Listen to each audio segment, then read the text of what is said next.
Welcome back to the channel, History Buffs. Today, we're retaking a deep dive into one of the most fascinating and turbulent periods in Chinese history, the Three Kingdoms period 184 to 280 CE. The fall of the Han Dynasty plunged China into chaos, and for nearly a century, the country was divided into three rival kingdoms, each vying for supremacy. This period not only shaped China's political landscape, but also gave birth to a wealth of legends, heroes, and military strategies that continue to influence Chinese culture today. Whether you know it from the famous romance of the Three Kingdoms or from historical sources, this era is a crucial chapter in the history of the Middle Kingdom. So, let's explore the rise and fall of the Three Kingdoms, Wei, Shu, and Wu. The Three Kingdoms period didn't begin overnight. It was the product of decades of political decay, corruption, and power struggles within the Han Dynasty. By the early 2nd century CE, the once glorious Han Dynasty was in decline.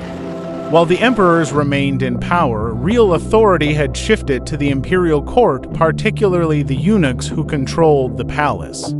These eunuchs, along with corrupt officials, heavily exploited the system, alienating the general population. This widespread corruption led to revolts and uprisings, notably the Yellow Turban Rebellion in 180 for CE, which became a major turning point. Led by the Taoist leader Zhang, this massive peasant uprising spread across northern China. Although it was eventually suppressed by a coalition of local warlords, the rebellion demonstrated just how fragile the Han government had become. As the empire descended into chaos, power began to shift from the imperial court to local military leaders and warlords. These warlords, seeking to capitalize on the weakened central authority, began carving out their own territories. This marks the beginning of the disintegration of the Han Dynasty. In the wake of the Han Dynasty's disintegration, three warlords Cao Cao, Liu Bei, and Sun Quan emerged as the central figures in the struggle for control of China. Cao Cao, the warlord of the north, was one of the most significant and strategic figures of this period. A talented military leader and statesman, Cao Cao successfully consolidated power in the north, particularly in the provinces of Hebei and Shandong. By 196 CE, he had effectively controlled the imperial court, installing Emperor Xian as a puppet to legitimize his rule. Cao Cao was a ruthless and pragmatic leader, known for his ability to outmaneuver rivals and crush opposition. Liu Bei, the descendant of a royal family of the Han, saw himself as the rightful heir to the Han Dynasty. A charismatic leader, Liu Bei gained the loyalty of talented individuals like the strategist Zhu Zhiyang and the warriors Guan Yu and Zhang Fei. Liu Bei's base of power was in the southwest. In the Sichuan region, where he established the Kingdom of Shu, his goal was to restore the Han and reunify China. But his ambitions were continually checked by the military dominance of Cao Cao. Sun Quan, the ruler of the eastern region, was another key player. His family had control over the southern provinces along the Yangtze River after the death of his brother, Sun Si. Sun Quan consolidated power in the south and founded the Kingdom of Wu. His kingdom's natural barriers and naval superiority would play a key role in defending against both Cao Cao and Liu Bei. These three warlords would become the foundation of the Three Kingdoms: Wei in the north, Cao Cao, Shu in the west, Liu Bei, and Wu in the east, Sun Quan. The rivalry between these three powers would dominate Chinese politics and warfare for nearly a century. With the rise of these three kingdoms came numerous battles, alliances, and betrayals. One of the most famous events of this period was the Battle of Red Cliffs in 208 to 209 CE. This naval battle between the forces of Cao Cao and the allied forces of Liu Bei and Sun Quan was a decisive moment in the struggle for dominance. Cao Cao, with his superior numbers, attempted to conquer the southern regions, but his forces were decisively defeated by the forces of Sun Quan and Liu Bei.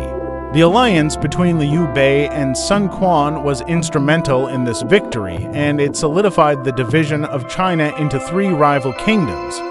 The Battle of Red Cliffs is often regarded as one of the most significant military engagements in Chinese history, as it marked the halt of Cao Cao's expansion into the south and ensured that China would remain divided for the foreseeable future. Another critical figure in this period was Zhu Zhiliang, the chief strategist and chancellor of Shu. Zhu Zhiliang is remembered for his intelligence, integrity, and his ability to devise brilliant strategies despite his kingdom's limited resources. One of his most famous campaigns was the northern campaigns against Wei in the 220s and 230s, where he attempted to expand Shu's territory northward. While these campaigns ultimately ended in failure, Zhu Zhiliang's reputation for wisdom and loyalty solidified his status as one of China's greatest historical figures.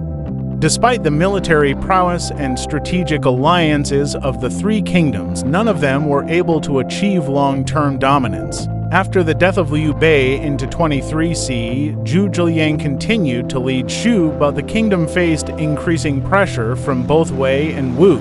Liu Bei's son, Liu Shan, proved to be a weak ruler, and Shu's political stability began to unravel. In Wei, after Cao Cao's death into 20 CE, his son Cao Pai took the throne and officially declared the end of the Han Dynasty, establishing the Wei Dynasty. Despite internal struggles, Wei remained the most powerful of the three kingdoms due to its size and military strength. However, internal strife, including power struggles within the Cao family, weakened the kingdom in the later years. Meanwhile, Sun Quan ruled Wu for decades, but after his death into 50 CE, the kingdom began to face internal divisions and external pressures. Eventually, Wu was conquered by the Jin Dynasty, which was established by the Wei general Sima Yin into 66 CE by 80 CE. The Jin Dynasty had succeeded in reunifying China, bringing an end to the Three Kingdoms period. The Three Kingdoms period left an indelible mark on Chinese culture and history. The complex web of politics, warfare, and strategy during this era has been immortalized in works like The Romance of the Three Kingdoms, a historical novel written in the 14th century that blends fact and legend. This work, along with countless films, TV shows, and video games, continues to shape how the Three Kingdoms are viewed in popular culture. The military strategies of this period, particularly those employed by figures like Zhu Zhiliang and Cao Cao, are still studied in military academies around the world. The Three Kingdoms also gave rise to some of China's most enduring historical figures: the loyal Guan Yu, the cunning Zhu Zhiliang, and the formidable Cao Cao, whose personas continue to influence how we view leadership, loyalty, and ambition. The Three Kingdoms period is a fascinating tale of ambition, warfare, and strategy. For nearly a century, the rivalries between Wei, Shu, and Wu shaped China's political and military landscape, with legendary figures and iconic battles defining the era. Though China would eventually be reunified under the Jin Dynasty, the legacy of the Three Kingdoms continues to echo in Chinese history, culture, and beyond. Thanks for joining me in this deep dive into one of the most legendary periods in Chinese history. If you enjoyed this video, don't forget to like, subscribe, and share your thoughts in the comments below. Who is your favorite Three Kingdoms figure and why? Let's discuss.